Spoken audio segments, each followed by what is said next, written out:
जिनको ये पता नहीं है कि स्वामी विवेकानंद क्या बोले थे और सुभाष चंद्र बोस क्या बोले थे, जिनको इतिहास कुछ पता ही नहीं है, ये लोग कौन सा कॉलेज से डिग्री लेकर आए हैं, कौन सा किताब में लिखा हुआ है कि स्वामी विवेकानंद बोले थे कि तुम्हें खून दो हम तुम्हें आज़ादी देंगे। अब कुछ अनभक्त इनको पीएम बनाना चाहता है। बताइए, अगर ये देश का पीएम बन जाए तो हमारी देश का क्या दुर्दशा होगा।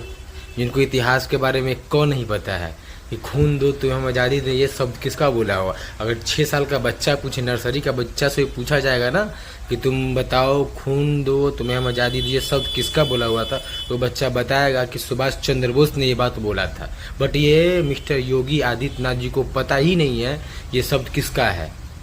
ये प्रदेश का मुख्यमंत्री है महोदय। ये हमारा देश का हाल हो चुका है। बस ये लोग का नफरती बयानबाजी करना है। ये लोग का कुछ दिन का नहीं, बस कुछ दिन की राजनीति है। अब खत्म होने का, पतन आने का तय हो गया है। ये तो कुछ दिन बाद ये लोग मंदिरों में पूजा अर्चना करते दिखेंगे, आराम से पूजा अर्चना करेंगे, कोई दिक्कत नहीं है। देश इनसे संभल नहीं रहा है, इनसे राज्य संभल नहीं रहा है।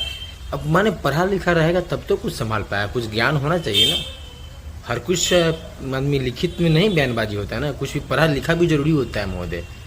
आप लोग पता नहीं कौन कॉलेज से डिग्री लेके आए हैं, कौन कॉलेज में पढ़ाई करते हैं, समझ में नहीं आता है। हमारे प्रदेश का ये मुख्यमंत्री का हाल है, गृह मंत्री का हाल अलग है। बिहार में आते हैं तो बोलते हैं कि हम इंटर के बाद 12th करवाएंगे। भाई साहब, मोदी जी बोलते हैं हम नाला से गैस निकालेंगे।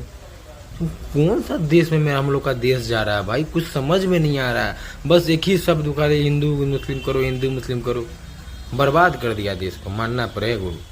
अगर देश को बर्बादी में हाथ सबसे बड़ा अहम योगदान होगा तो वो समझ रहे हैं 2014 के बाद क्या हश्र हुआ है। जो देश का बर्बादी का हर कुछ बिक रहा है, मतलब भी अनभक्तों को समझ में नहीं आ रहा है, गोबर भक्त को समझ में नहीं आ रहा कि देशभक्ति में या गोबर भक्ति में अंतर क्या होता है।